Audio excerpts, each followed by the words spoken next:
Welcome. Thank you for coming to our first Bay Area Book Festival.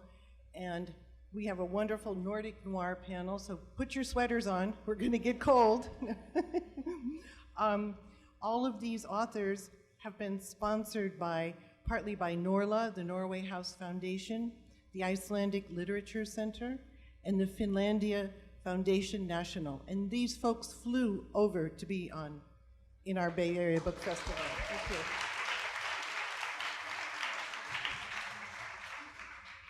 If I could remind you to please silence your cell phones, and that after the panel, the speakers' books are available to buy, and we're going to have book signing right in the Alston Way signing tent, right outside the corner. So get ready. And I would like to just say a personal thank you to Sherilyn Parsons, who had a vision to have this Bay Area Book Festival. And look at what happened after many years of planning. You're here. We can bring people across the ocean, and you all come out and support it. Thank you so much. Thank you, Sherilyn. Okay, well, I'm Cara Black. I'm local. I write mysteries. I kill people all over Paris. But that's not why you're here. You're here to go to Scandinavia. And we have a wonderful panel. And we have Yrsa, Thomas, and Antti, and we have Iceland, we have Finland, and Norway. Okay, I'm going to briefly tell you about the authors, read a brief synopsis of their book and some quotes. Thomas Enger was born, he's in the middle, we don't have name tags. Say hi to Thomas. He was born in Oslo, and he lives there with his wife and 2 children. He was the newspaper sports chief editor, and after having written for 15 years, he says on his website, his first novel, Burned, featuring Henning Juul, a journalist, was released by the Norwegian publisher in 2010. And it quickly sold to many, many countries. Movie rights have been sold, TV, but we're going to talk about that later. And there are 5 books in the series. We can only, I think, read 3 in English. And what he says was that he never imagined that when he wrote Burned on his kitchen table in Oslo, that this would happen. Here's a brief synopsis of Scard, which is the 3rd in the Henning Juul series. A brutal killing. An elderly woman is found murdered in a nursing home in Oslo. Bjarne Brogland, who heads up the investigation, soon realizes that they are on the trail of a meticulous killer who has developed a keen taste for revenge. A killer who has only just begun. An anonymous threat, Trill Osmundsen, Norway's Secretary of State, and Henning Juul's sister, is accused of sexually harassing a young male politician. As the allegations cause a media frenzy, Trine receives an anonymous threat telling her to resign. If she doesn't, the truth about what she really did that night will be revealed. Okay. So here are some things that people have said about Thomas's work. There's something about Thomas Enger's writing. He just cuts through the chase in the credible everyday life in Oslo in a way that makes his books such a thrill to read.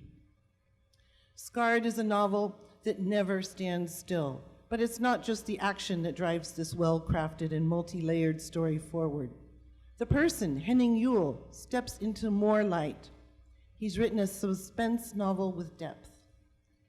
Also, Scard is a well-crafted novel with original details.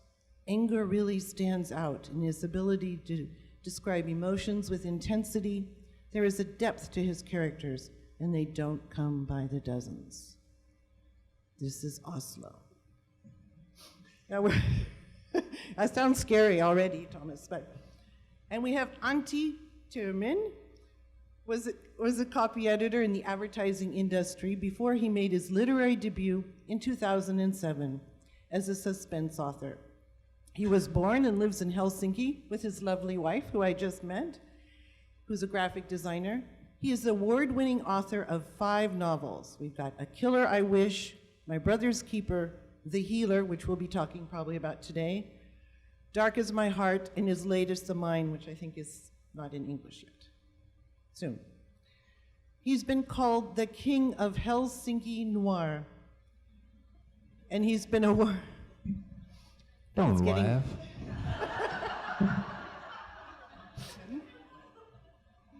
We've got the queen here as well, but that's Yrsa. We'll get down there. He's been awarded the Clue Award for the Best Finnish Crime Novel and has subsequently published in many, many countries. And he's going to tell us about TV and film, but here's a brief synopsis to give you a taste of The Healer. Okay, it's dystopian. The Healer, it's 2 days before Christmas, and Helsinki is battling ruthless climate change. The apocalyptic days are beating down on the population. Subway tunnels are flooded. Abandoned vehicles are left burning in the streets. The authorities have issued warnings of malaria, tuberculosis, Ebola, and the plague. People are fleeing to the far north of Finland and Norway, where conditions are still tolerable. Going to you. Going to... Everybody wants to come to Norway.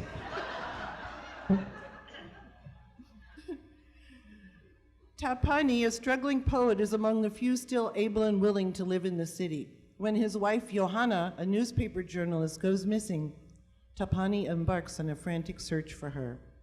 Johanna's disappearance appears to be connected to the story she was researching, that of a politically motivated serial killer known as the Healer. And some quotes about this work. Readers attracted either to dystopian fiction or to Scandinavian crime will find gold here. Tuomaine's spare, nostalgic style emphasizes the definitive nature of climate catastrophe.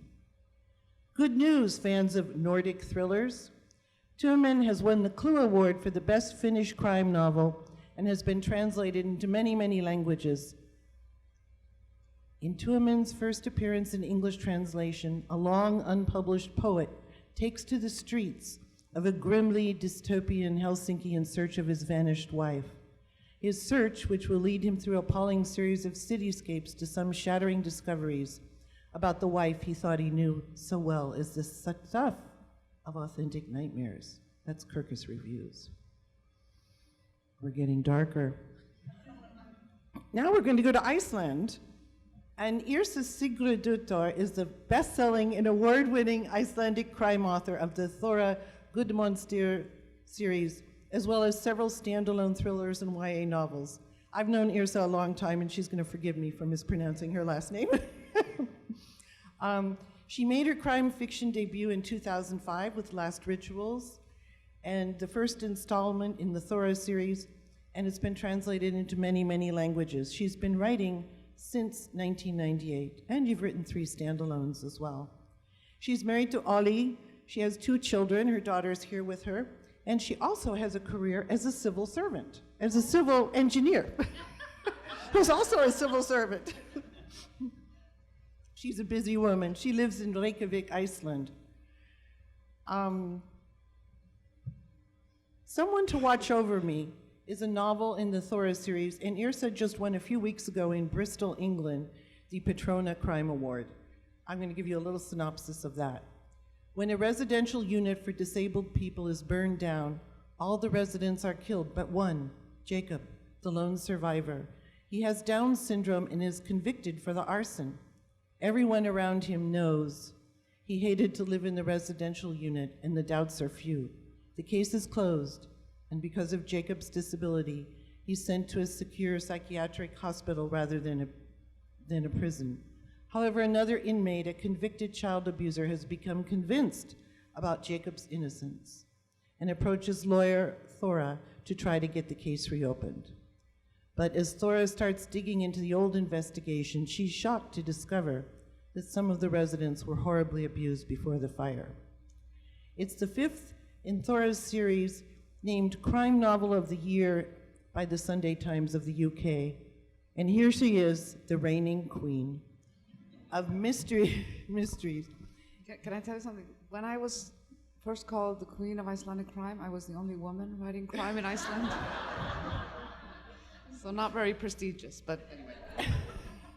Well, we've got the king and queen here today, and Thomas, you can anoint yourself as the premier, I don't know. It's the royal family. You're the prince. A quote, Yrsa is ensconced at or near the summit of Nordic crime writing, and the lawyer Thora is an appealing heroine full of real-life problems. Someone to Watch Over Me is her most ambitious, deepest novel, less reliant on the Icelandic landscape, more concerned with damaged minds. And Thriller of the Week, this compelling tale sees harassed Icelandic lawyer Thora investigating an arson attack. This is a finely drawn portrait of a nation in shock. Okay, many Americans, a lot of us first became aware of Scandinavian crime writers through the Swedish crime novels of Maj Sjöwall and Per Wahlöö, a wife and husband team of detective writers from Sweden. Have people here read any of those? Yay. Sort of the grandmother and grandfather. But these were written during the 60s and 70s, and there were 10 novels, and what they said was their mission or their project was to hold up a mirror to social problems in 1960s Sweden. This is not the stereotype of Sweden with blondes and blue eyes and bucolic country scenes. Have any of you read any of those stories, and were they at all any influence on you, or was there someone else? Yrsa?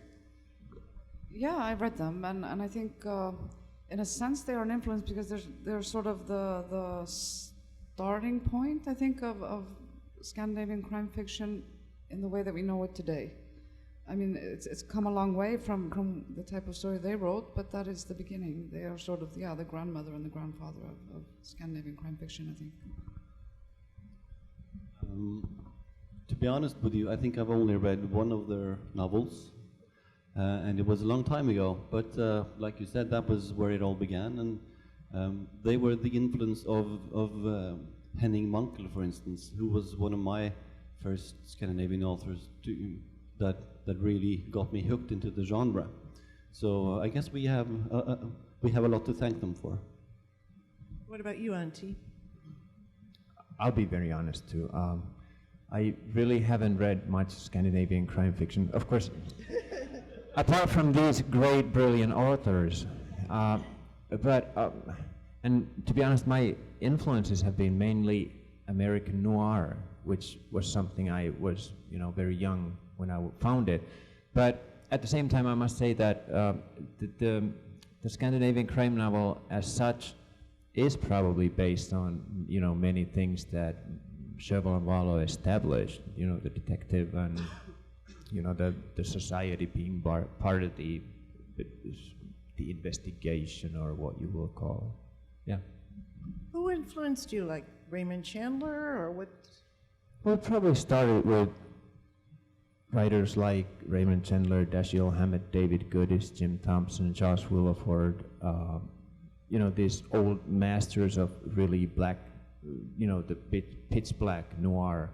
And then there was the next generation of writers like George Pelecanos, Dennis Lehane, and some others. James Sallis was big for me. And those have been really big influence on me. I don't know why I, started reading those. It was just an instinctive choice. But I think I've been influenced much more by American literature and American poetry too, than Scandinavian crime fiction or Scandinavian literature in general. How about you, Thomas? Who was an influence on you? Like I said, Henning Mankell was a big influence on me when I started developing an interest for literature and when I wanted to write something for myself. And of course, in Norway, we have an author named Jon Espe, as I'm sure you all know. He's a little bit more famous than me.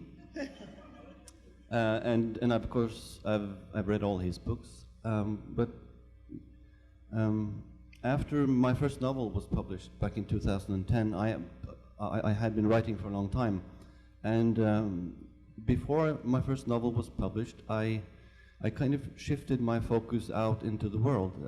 I had read all of Henning Mankell's novels, and I knew what Jon Espe was doing.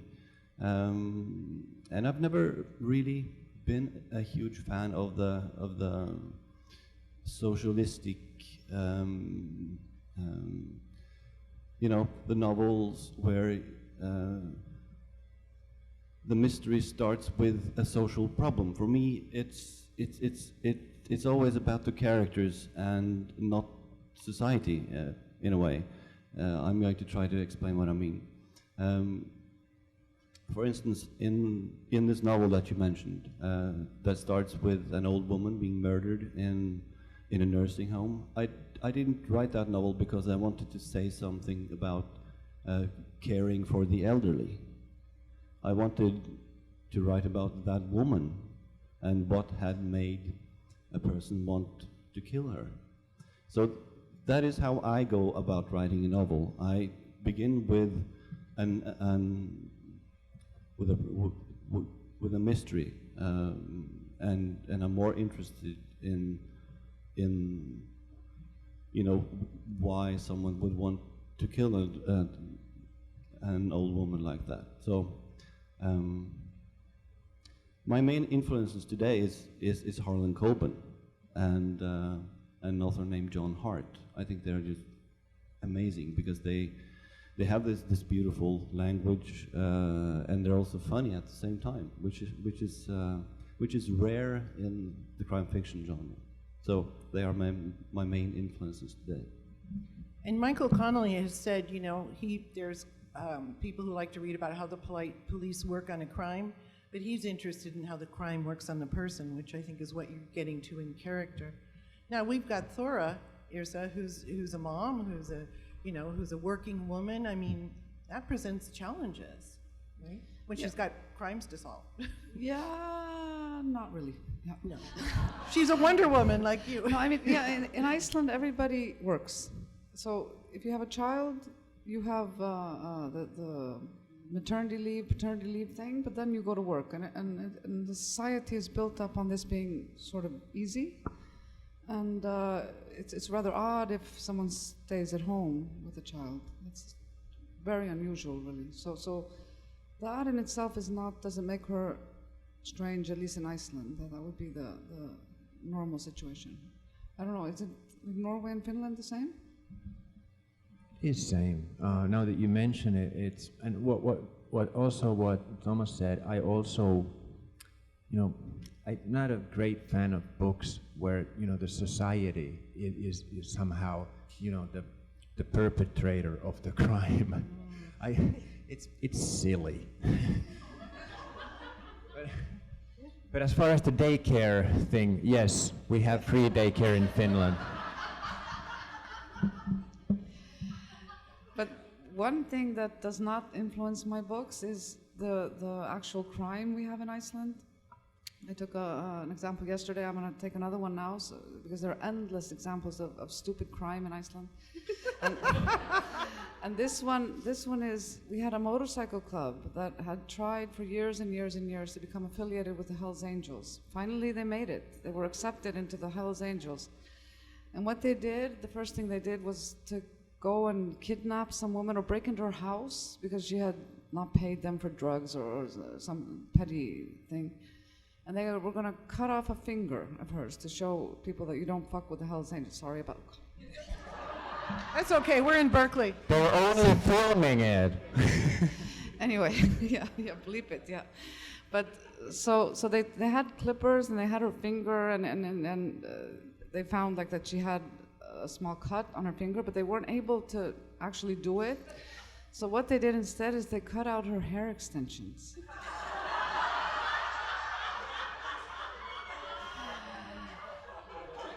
And they were sent to prison for this. Sent to prison, yes. This is the Nordic way.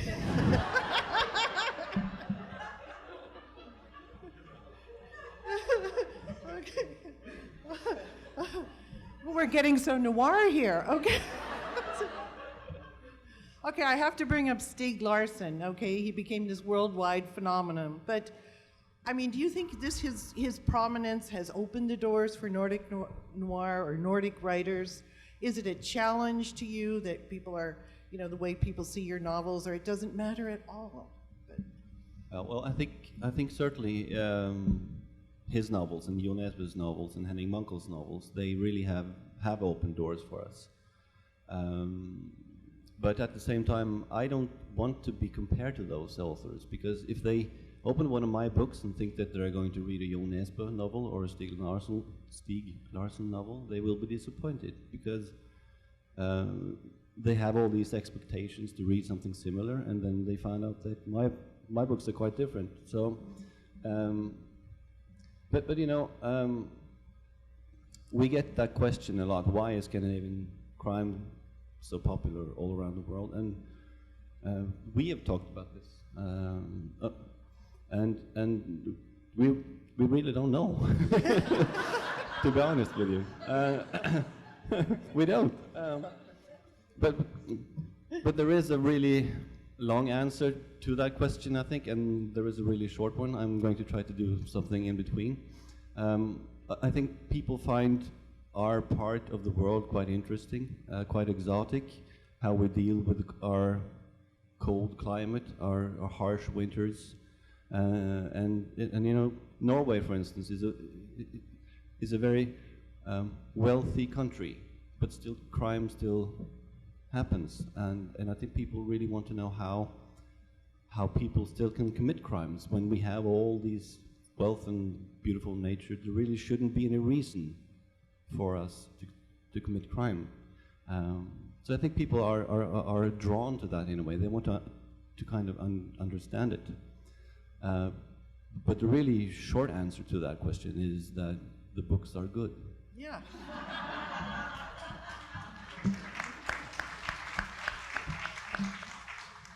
Okay, Yrsa, let's talk about research. How much is real and how much do you just make up? Well, the storyline, obviously, I make up, like I explained. The research, it's a fun part of writing, and it depends on sort of the topic of each book, how much I have to do. The first book I wrote in the Thora series was about witchcraft, like the witch hunts in the Middle Ages, and sort of the Icelandic and the European. In Iceland, we only burned men at the stake. Yeah. Yes. Equality. Yeah. It's the Nordic way. Yeah, the Nordic way. But the reason was that the women were so busy all the time, they had no time to dabble in witchcraft. Yeah. But so to do that, it was very easy. I mean, Icelandic research is easy. Access to information is quite easy there. But to get information, for example, on the witch hunts in Europe, I just went on Amazon and I ordered everything about witch hunts, everything about executions, torture, and I got like a huge box of horrible books. And for many years after, I would get, "Dear valued customer, here is something you might like." The early years of Pol Pot's, you know. So I'm there. My profile there is not very good at all. Antti, do you like go hang out with the police or lawyers or bar owners or will they talk with you? Well, actually, I have a friend I went to school with who is now a detective in the homicide department in Helsinki, and I sometimes meet him for lunch, and I hear some stories that will not make the lunch better, but are interesting. But at the same time, for the book that I have here now, which is reasonably priced, and I will sign it, it takes place in a Helsinki near future that is wrecked by climate change.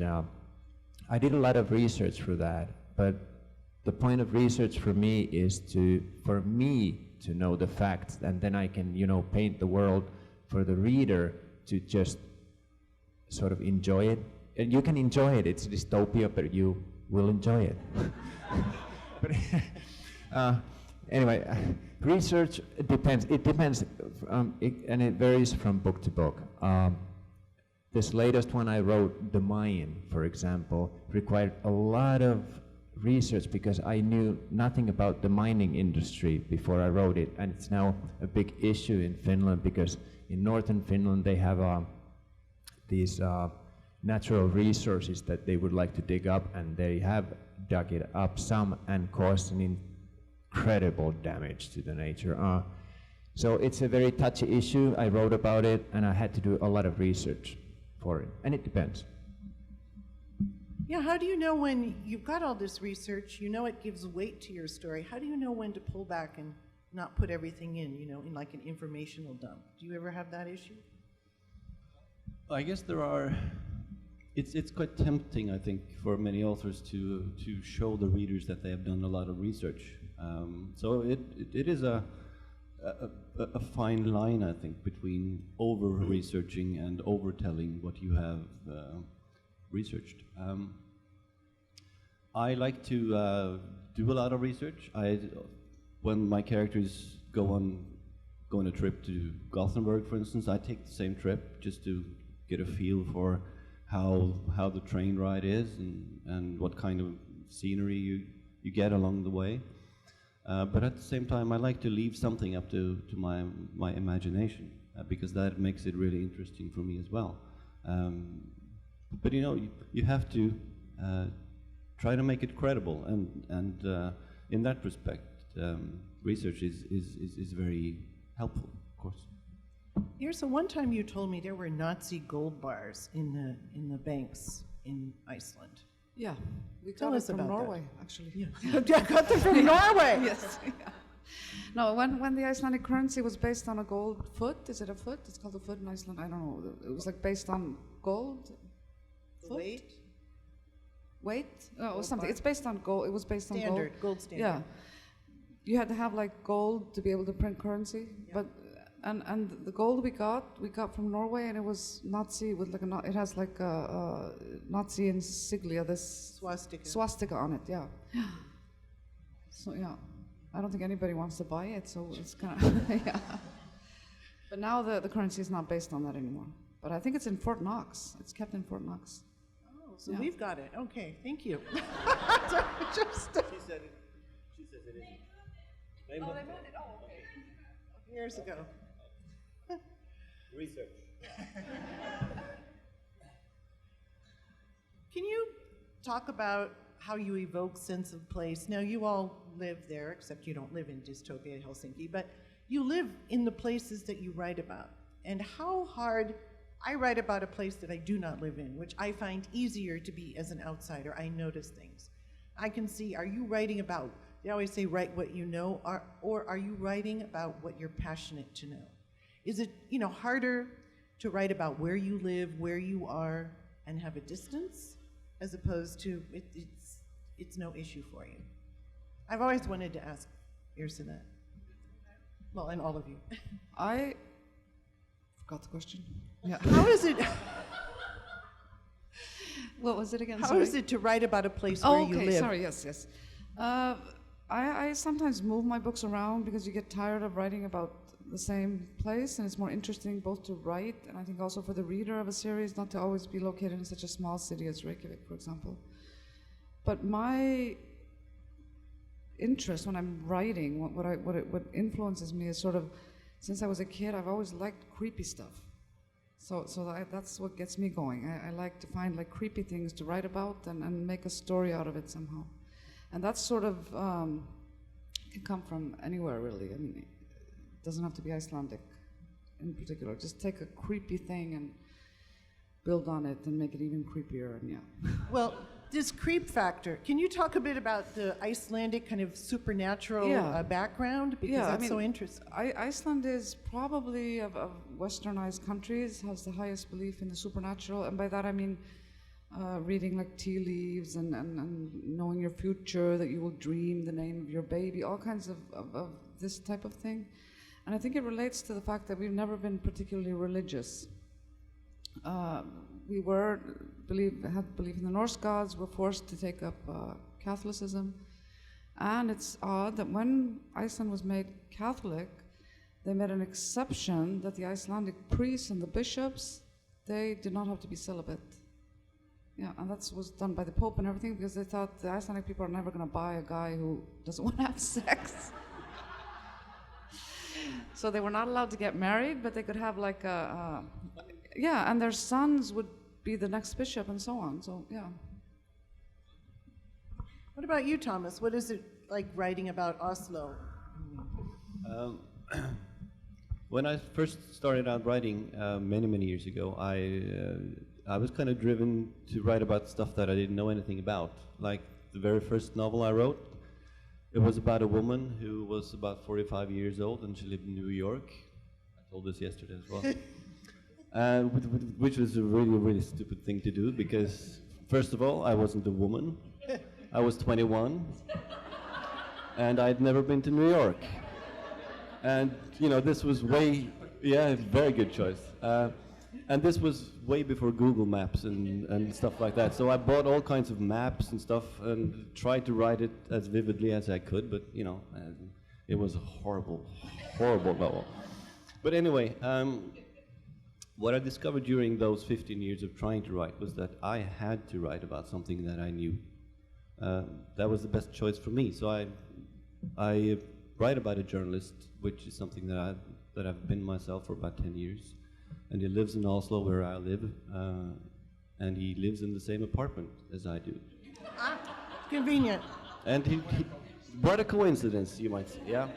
And he shares quite a few of the same interests as I do. He likes to watch football, he likes to play the piano, stuff like that. So for me, that is helpful. It doesn't get boring to write about stuff that I know. It makes it credible for me as an author. And you know, I think that the authors, that the readers pick up on that because they can feel that I know what I'm writing about. So that's important for me. How about you, Antti? Well, the short answer is that I've written about things I don't know about, obviously, because I've written a dystopian story, and I've also, you know, somehow stick to what I know, and it's a combination of those things. But I was intrigued by what Yrsa said about the supernatural being part of Iceland's, you know, the belief system. In Finland, we do all that with alcohol. No, but that was a joke. No, it wasn't.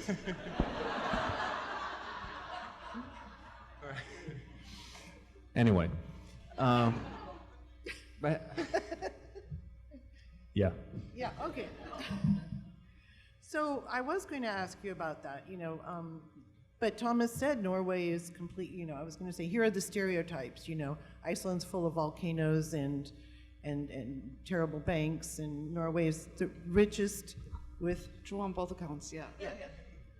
And you've got a lot of glue sniffers in Oslo, and it rains 200 days a year. And Glue sniffers in Oslo? glue sniffer? I think we're there at the train station when I went. I don't know, maybe that was a long time ago, but I'm sorry. I guess we have a few glue sniffers as well, but... the glue sniffers of Norway. Yeah. Scary. That sounds like an album. And in Finland it Oh rains... no, it's Norwegian glue sniffers.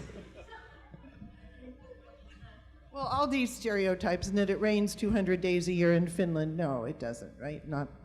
No, but it rains enough. But at the same time, we of course do have our problems. There's of course crime. There's of course, you know, people who have, you know, fallen behind, so to speak. People have, you know, out of society in some way. So I think every society has, no matter how well built it is. So I think crime fiction is, by its very nature, is searching those places where this kind of thing happens, and there's crime everywhere.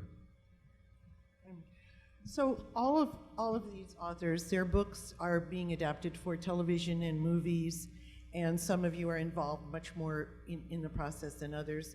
Antti, can you talk about, I think you're writing a TV series, and can you tell us about that? It's early stages, and what I've learned about film and TV business is that you get to have great lunches, and then nothing happens.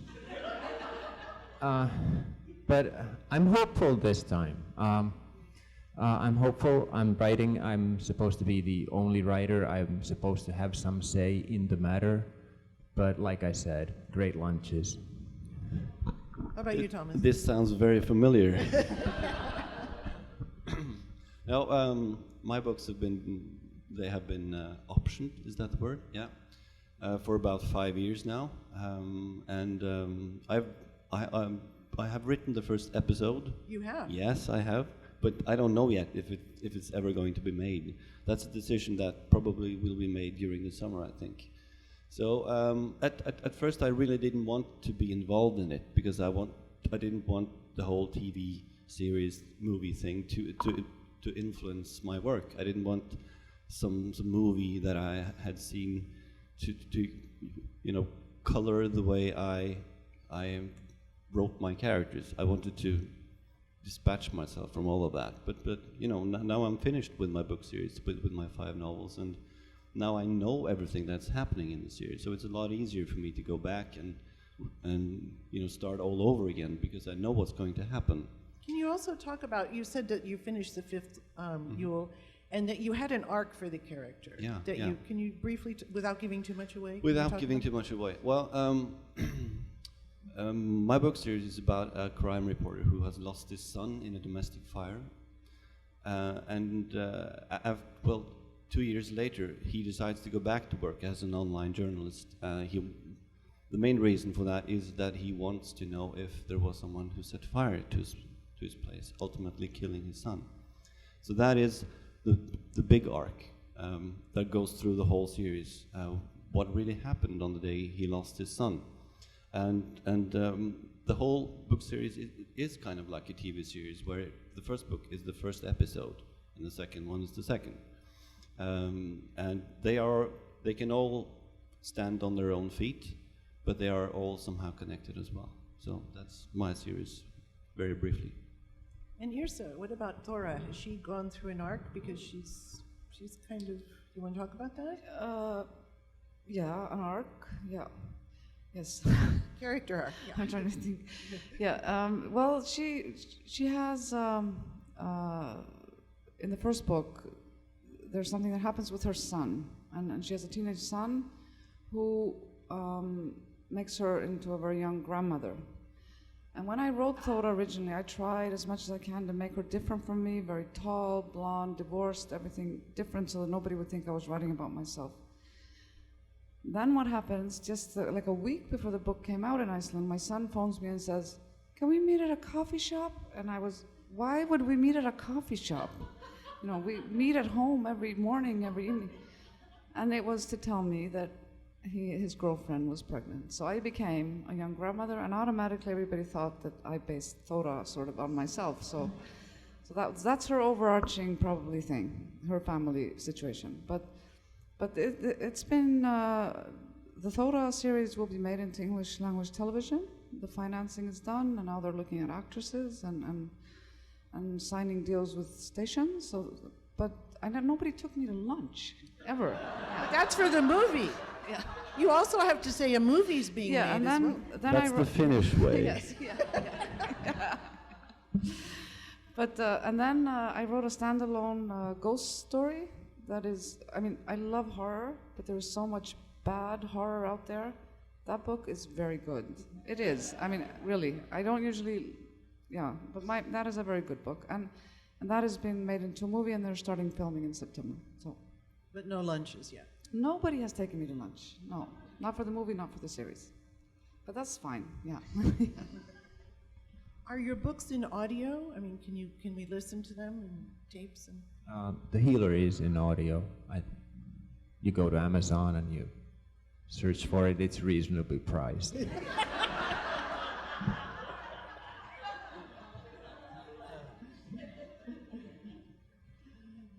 Okay, I think I have one more question. Well, I want to know what you're writing and working on now, and then I have another question. What's in the pipeline right now?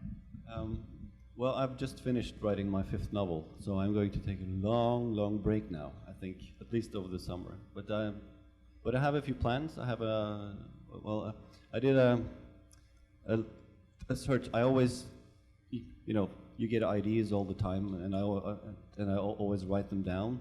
And a few weeks back, I did a check. I made a list of how many ideas that I have that might be something one day, and I stopped at 11. Sorry. Oh, number 11. Yeah. Yeah. So maybe there will be a lot more books someday. I don't know. Great. Yrsa, anything in the pipeline? Yeah, I'm working on the second book of a new series that just came out, the first book in November in Iceland. And it'll be many years before it's published in English. You promised many me years 2 away. years. 2 years. Well, we 2 could years, read but it. that would be the UK.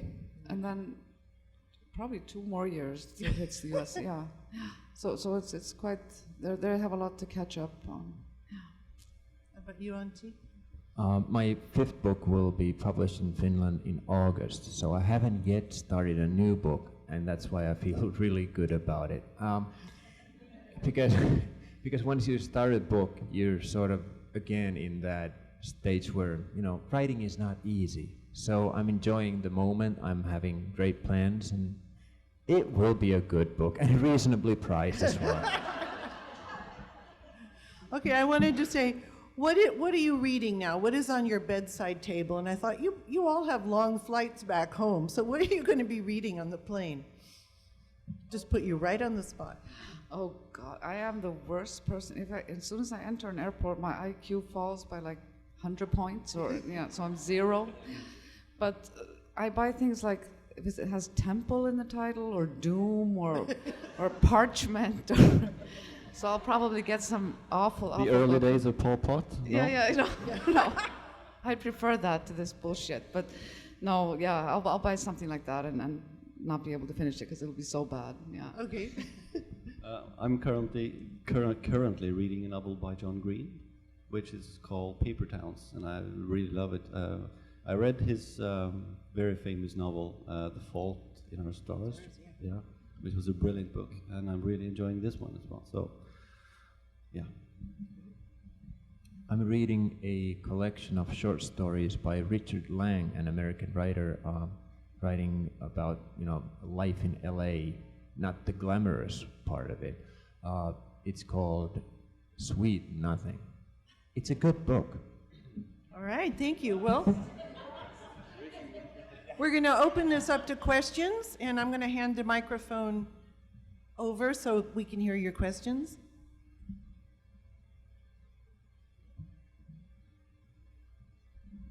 So I could say this because none of you are from Sweden, but I lived in Sweden for 4 years, and it was actually really kind of boring place. So I've always wondered why there's so much criminality in the popular literature now coming out of. I'm not saying that you guys' countries are boring, but there weren't murders happening every other week, and people are pretty law-abiding. They don't do a lot of stuff that you see in these books. So just kind of. Well, you know what we always say about Sweden.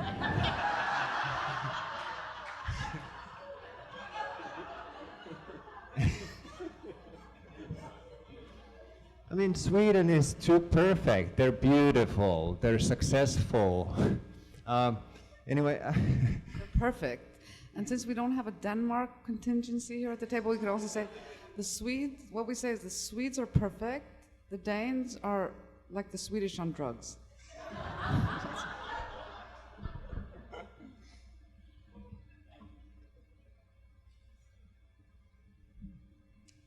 So none of your books are based on famous true murders in your own countries. In America, as you know, we have many famous serial killers. And we have an entire TV series, Law and Order, based on true murders, mostly in New York, but sometimes other parts of the country. So just curious. We have one serial killer in Iceland. He killed 2 people.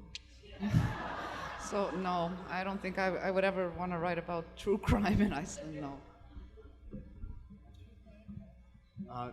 They're actually one of the godfather of Finnish crime writing. Was Matti Yrjänä Joensuu. He was a detective in the homicide squad. He based his books on true cases, and they were not, of course, literal case studies, but they were, recognizable.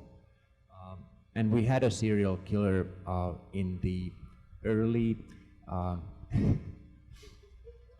1300s.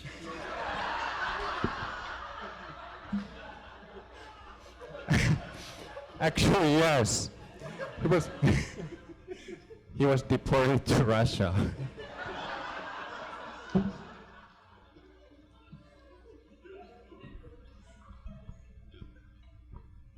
Just one more question. Hi, I'm curious, you asked about their influences. Are any of you influenced by English and Scottish writers like David Peace or the Prime Suspect series, since they're sort of regional and outside of America? And I'm also curious, at the end, how do you balance working full-time, having kids, and then writing all these books? I don't work full-time anymore. I work like 50%. I thought it was 70, and I mentioned that in an interview in Iceland. When I came back to work, they said, so who are you working for also? You're not working here 70%. But it's not so bad. I don't watch very much TV, and that frees up an incredible amount of time. And yeah, it somehow sounds worse than it really is. It's not that hard, I don't think. Actually, that's what I did when I was working full-time at an ad agency and writing books in the evening and on weekends and summer vacations, which my wife was very happy about. But you don't watch TV, you get a lot done. It's simple as that. Yeah, I spent all my time writing on my free time during those 15 years that we talked about earlier. While I was having a job and kids and everything. And the main reason for that is that I really, really like to write. I like to make up things and stories and tell those stories. And I was once I discovered how much fun it was, it really became a dream. It became a dream of mine to become an author. So I spent all my free time, trying to become one. And 20 years later, I'm in San Francisco, so